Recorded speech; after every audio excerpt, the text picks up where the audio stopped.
Hey guys, welcome to another, episode or another day in the life of a railroad conductor. The last time I talked to you guys, I was on my back porch, beautiful morning, drinking some good coffee, wife in the house, you know, uh, waiting to get called. I think I got called on a grain train. Uh, just just it was a good morning, right?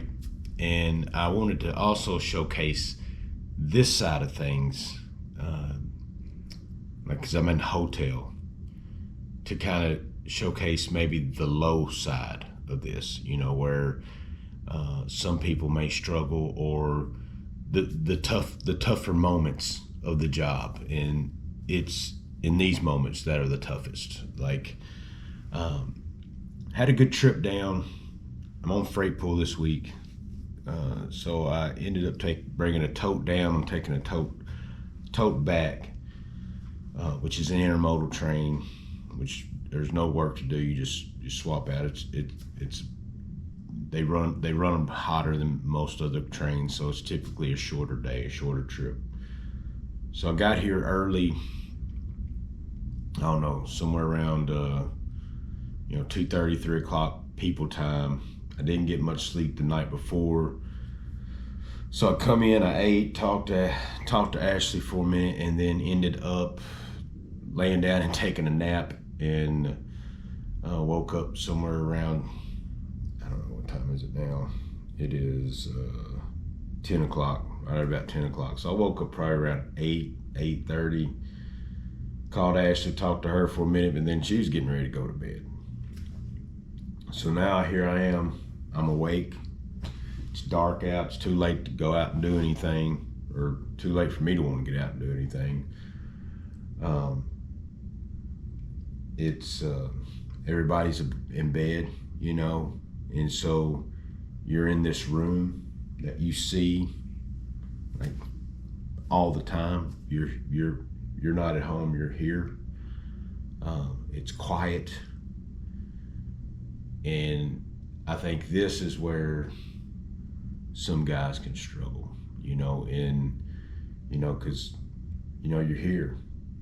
It's quiet, you're in the same old room, your family's back at home.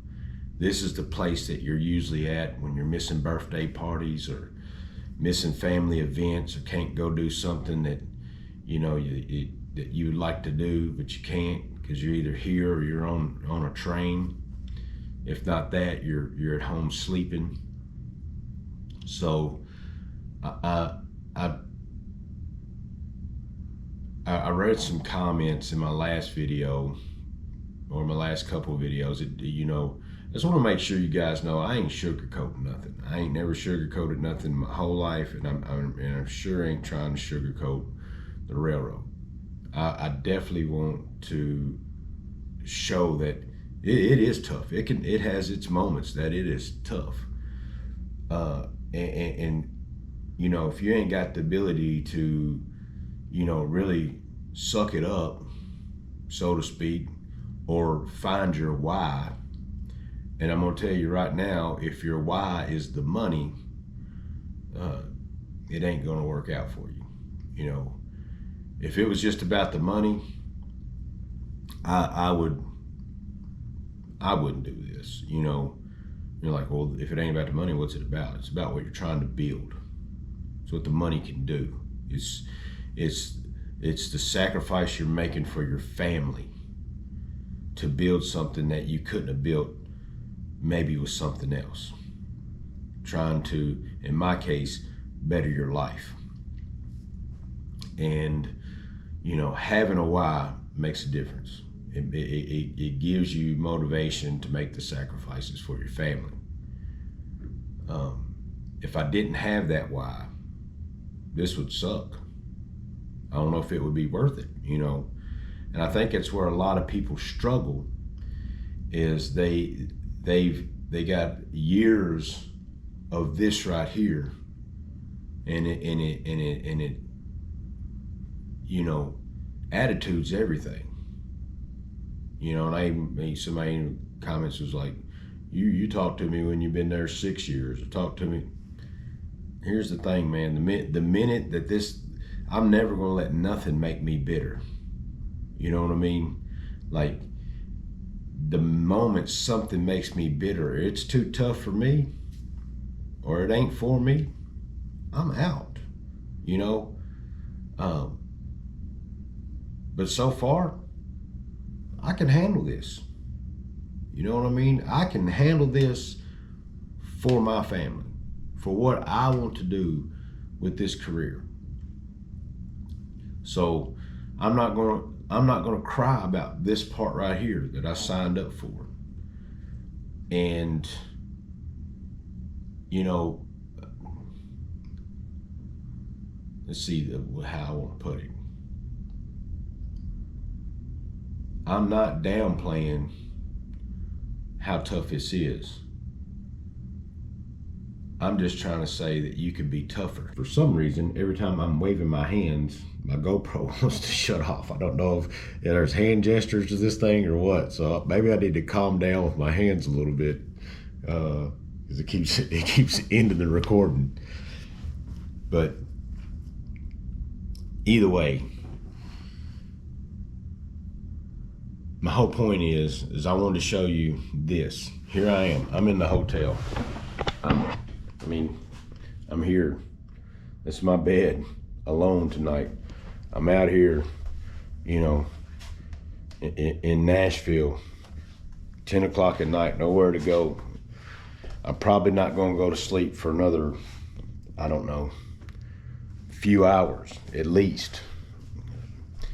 And it can get lonely. But I don't know, it's all attitude. You know, I can think about all the things that I don't have right now, or I could be grateful for all the things that I'm blessed with. I am blessed with a good job. I am blessed with a home. Above everything, I'm blessed with an amazing family. So I do got a family to go home to. So I mean, there's some guys that don't even have a family to go home to. There's some people that don't even have a home. So I'm blessed beyond measure. And so I'm not going to kill my blessings because I want to be ungrateful and grumble about everything bad. Life in general, there's a lot of bad in life, just as much as there is good. I've worked a factory job before where it was 12 plus hours every day, and I have worked where you didn't get a day off for a month. And I promise you, you don't ever feel like you're at home when you have that job. That sucks, especially if it's like second shift. It's horrible. I mean, I worked for brought a tote train down here. I worked for like 5 hours, 5.5 hour trip today. Got here to the hotel. Yes, it's going to be a long hotel stay. And God willing, it'll be a safe, pretty decent trip back home. I'll go back, I'll come off my rest, and I'll have to work 2 more days, probably another round trip, and then I got 2 off days because I'm on freight pool this week. I decided to get off the extra board and get on freight pool, and our freight pool is a 6 and 2, so it means you work 6 days, you get 2 days off. So there it is. I mean, it ain't like I'm not ever home, but would I like to be home right now? Yeah. And I want to show, like, I want you to see, in these days in the life, I want to show you the reality. Like, yeah, you are away from home. You do stay in a hotel a lot. Like, all these rooms are pretty much the same. Either I'm gonna get 2 queens or a king, and every now and then we'll get the little suite that looks like a little apartment. It's got a couch and a bigger TV and all that, but at the end of the day, they all look the same. Everyone's got the same picture, same mirror, you know, same layout. I mean, I stay in these rooms so much. Sometimes I step out of the room and forget which end of the hallway I'm in, and I'll walk towards the stairs instead of the elevator. You know, it's just, you know, you forget which side of the hall you're on. You stay here that much. But you know, it ain't like I signed up for it, and that's just how you got to look at it. You signed up for it. You made, you know, like the railroad didn't seek me out to trick me into this lifestyle. I sent them a resume. Tried to convince them in the interview process that I would be a good employee. They told me about this lifestyle. I said, I believe I can handle it. I wasn't blindsided with it. And so now here I am. A few years later, I'm in the thick of it. So I'm not going to cry about it. That's just the kind of guy I am. You know,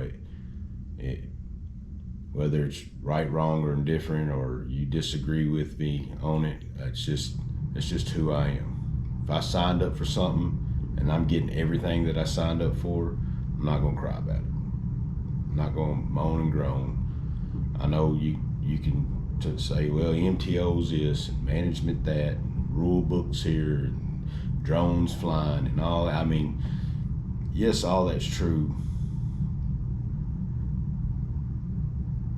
But it ain't, I don't know how to put it. You can't think about all that. If you think about all that crap, it'll drive you insane. Like, I can't tell you how many times, I mean, Radnor Yard is a really busy yard. And, you know, I can't tell you the times that, you know, and it's stressful. You got yard jobs, you got remote control, RCOs running up and down the tracks, you got everybody squawking on the radio, and you got, you know, 12,000 foot of train you got to put together, you got to DP it and all this and that, and then there's an MTO sitting right over there in the truck looking right at you, and you're wondering, where's he got a test, where's he got, you can't think about that. You got a job to do, and you got to do it safely. You worry about what the MTOs over there doing, you can get yourself hurt, killed, hurt somebody else, you tear something up. Can't think about it. They're just doing their job just like you're doing yours. And if you're doing your job right, you ain't got nothing to worry about. I mean, I've never had one come up to me and say, hey, you're completely screwing up, or harp down my throat. They see me out there doing my job, they leave me alone. If he's got a drone flying, I don't care. Honestly, if you would work exactly the same as if there was a drone flying or an MTO watching you as you would if there wasn't. You never have nothing to worry about. And if they do see something that you did wrong, then you should want to know about it. Like, oh, I'm doing this wrong. Oh, I didn't know I was violating a rule doing this. Even if it does cost you a charge letter. I mean, I've had a certified letter sent to my address. That's stressful too. But it was something I did.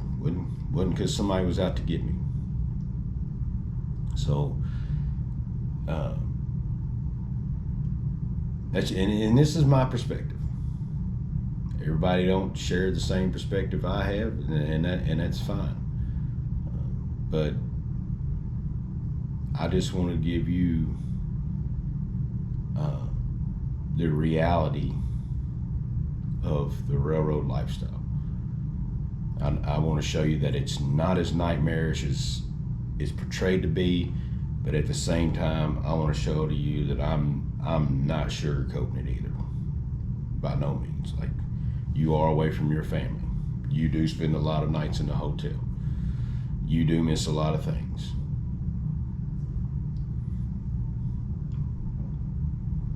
But what is your why?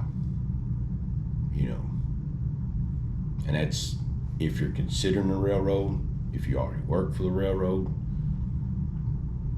I don't even care if you're an old timer and I can't even sniff the bottom of your seniority. You know what I'm saying? You could still apply this. There's no need in walking around miserable. If at any point in your life something makes you that miserable, it might be time to walk away. You know, something makes you bitter, and you've come to the conclusion that it ain't you, then maybe you need to change your situation. But I found 10 out of 10 times in my lifetime that every time that I was bitter at something, it was me. It was me that needed to change, not everything else. But you can take it for whatever it's worth, you know. And I'm just talking. You know, this is me at, 10:23 at night at my away from home terminal in a hotel. Just sitting here in the room, me and my thoughts and a camera, talking about the railroad. So either way, next time I talk to you guys, it'd probably be when I wake up in the morning, and I'll let you guys know what time I get called and about what it'll look like, and then see you guys tomorrow. All right, so it's 7 o'clock in the morning. Didn't read a little Bible, talked to my wife. I've been up, I don't know, maybe an hour or more. I'm gonna go downstairs, I'm gonna get some breakfast. And normally you don't have this much time. Sometimes you're just getting called out on your rest, which means you get 10 hours of rest. As soon as your 10 hours is up, boom, you're getting a phone call and you're heading out. So if you ever hear me say you're getting called out on your rest, that's what I'm talking about. Like right now, I'm not getting called out on my rest. I probably still got a few more hours before I get called. And like I said earlier, this train here, it's actually an assignment. So if you get this job, you take it down and you bring it back. And so that ain't always the case. You usually bring one down, you put off in order, like when you get off the train and you basically clock out, you go in order of the guys that clocked out in front of you, so you get called out in the same order. When you're on an assigned job, it doesn't work that way. You take that train down, and then when it comes back, you take it back. So anyways, I'll explain more stuff like that in future videos, which I've already had some comments, people saying, you ain't explained this, you ain't explained it. And the reason I'm not is explaining, going into detail to certain terms that I throw out there is because it would add probably another 30 minutes to an already long form video. And it's kind of tricky trying to get a lot of information. It's trickier than you think to get a lot of information in a long form video without making it, an hour long. And a lot of times, even me, I'm guilty of it. I see a video, title catches my eye, I look down there at the time, and if it's an hour long, I'm like, I ain't watching that. 25, 30 minutes, yeah, I'll watch that, So I'm trying to keep these videos within the 20 to 30 minute range. Not trying to wear you out, but either way, whole point is I got a little time before I'm gonna get called for this train. So I'm gonna go down here, we'll go downstairs, eat some breakfast, drink some coffee, and then I'll come back up here. I'll get on my tablet and I'll look about where that train is, how far south it is, and start giving me kind of an idea of where it's at. And then I might get out and go for a run, and maybe do a little workout in the gym. But I do have time this morning. It doesn't always look like that, but this is, relatively a good trip. Anytime you catch a intermodal, so, which we call a tote train. So if you ever hear me say intermodal or a tote train, basically those trains are hot trains. They're delivering stuff fast. And if you've ever seen a train, it's a double stack, looks like those shipping containers, and they're double stacked on top of one another, or they'll have a semi-trailer. Those are what we call tote trains, because they're totes sitting on each other. So either way, gonna eat breakfast. I'll holler back at you. So I just went downstairs, ate some breakfast. Actually, my engineer was down there when I got down there, so I sat at the table with him, got to talking with him. Another crew ended up coming down, so we sat down there and shot the crap there for a little bit, and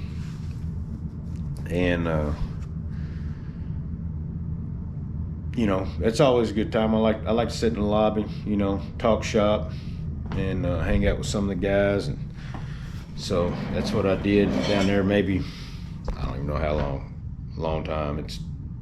Can't remember what time it was. I told you when I was going downstairs, but it's 9:13 now. All right, so I just got called. It is 11:32 railroad time, and you get a 2-hour call. So at this point, I got 2 hours. I'm at the hotel. It usually don't take us 30 minutes to get to wherever van needs to take us. So I got an hour and a half.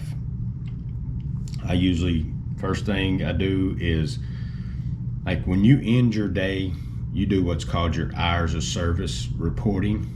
So the railroad term for that is put off.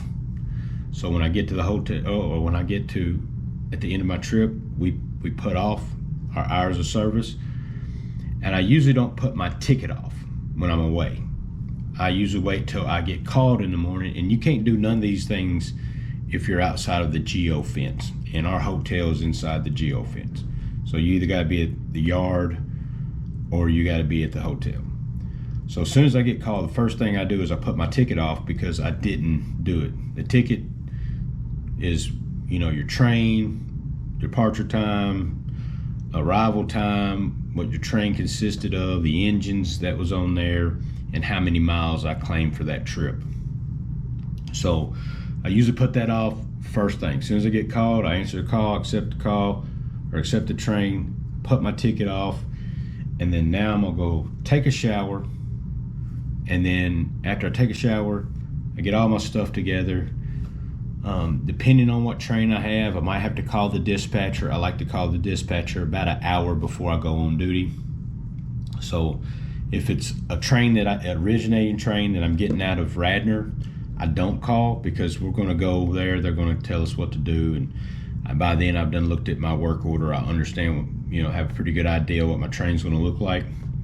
But if it's like a through train, like they might swap us out in different places, or they might just have that crew tie the train down somewhere, and then we just go pick the train up where it's tied down at. So I'm usually, if it's a through train, I'm calling the dispatcher going, hey, what's your game plan? He'll usually tell me, I want to have you swap out here, or they're tying it down. It'd be tied down at this location, so now I know where to go. We do have a crew room in the hotel, so we have printers. So a lot of times I can get my work order and my dispatcher bulletin sent to the hotel. So like if we're gonna, it's gonna be tied down somewhere, I just have them send it to the hotel. But if like we're swapping out at a place that's called Kane Avenue. It has a shack there. I'll just have everything sent there, and I'll print my stuff there. If I'm going to Radnor, I'm in the yard, I'm gonna get all my paperwork there. So that's usually everything I'm trying to figure out. This is a tote train. This is a through train. 10 out of 10 times they're swapping out at Kane Avenue unless something's crazy. So I usually don't call the dispatcher. I usually show up there, and then the dispatcher, if anything changes, he'll holler at us at the crew at Kane Avenue. So I'm not gonna get nothing printed off here. I'm just gonna take a shower. I'm gonna put my ticket off. I'm gonna take a shower, get my bags together. I usually like to be down in the lobby at around an hour to 45 minutes. I usually try to make it down there about an hour before we go on duty, making sure we got a ride. If there ain't a ride out there, calling the yard or an MTO going, hey, we need a ride. You send a ride van to us. So that's pretty much what I'm doing from here, and then I'm gonna get on, head back home, pray nothing bad happens, and oh yeah, and I'll call my wife and we'll pray before I leave. So that's very important. And yeah, so next time I talk to you guys, I'll be getting in my truck and getting ready to head home. Well, made it back to the yard. Peek at the yard there. So it is 1908, basically 1900. Wasn't a bad trip, pretty short day. Come off rest probably real early in the morning. One more round trip, my off days.